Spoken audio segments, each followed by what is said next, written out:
السلام علیکم 67 news H D کے ساتھ میں ہوں شانزہ مغل۔ زندگی میں اگر کامیاب بننا ہے تو دوسروں کے سہارے پر چلنا چھوڑ دیں۔ انسان کا حوصلہ پختہ ہو تو کوئی چیز اسے ہرا نہیں سکتی۔ انسان تب ہی ہارتا ہے جب وہ خود ہار مانتا ہے۔ اگر چمکنا ہے تو پہلے تپنا سیکھو۔ اسی سے ریلیٹڈ آج ہم ایک چھوٹی سی سٹوری شیئر کریں گے۔ امریکی ریاست فلوریڈا میں کوڑے دان کے پاس چھوڑے جانے والے بچے پر قسمت ہوئی مہربان۔ ایک بوڑھے جوڑے نے اسے گود لیا اور اپنا نام دیا۔ کمپیوٹرز کے شوقین فریڈی نے 9 برس کی عمر میں ایک خراب کمپیوٹر $24 میں خریدا۔ ان کی متعدد کوششوں اور پرزے جوڑنے سے یہ آخرکار درست ہو گیا۔ 10 سال کی عمر میں کمپیوٹر کوڈنگ بھی سیکھ لی۔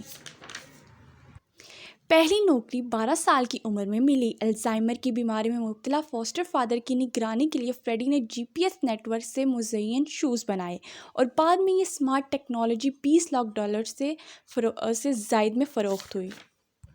21 سال کی عمر میں فریڈی سب سے کم عمر اور پہلے افریقی نژاد امریکی شہری تھے جنہیں ٹیلی کمیونیکیشن آپریٹر کا لائسنس ملا۔ فکرس فاؤنڈیشن سیاہ فام طلباء کو اسکالرشپ دینے کے سمیت قدرتی آفات میں مدد فراہم کرتی ہے۔ غرور توڑو ان منزلوں کا جنہیں اپنی اونچائیوں پر غرور ہے۔ فی الوقت کے لیے اتنا ہے۔ اگر آپ کو ویڈیو پسند آئی ہے تو اس کو لائک، کمنٹ، شیئر کرنا مت بھولیے گا۔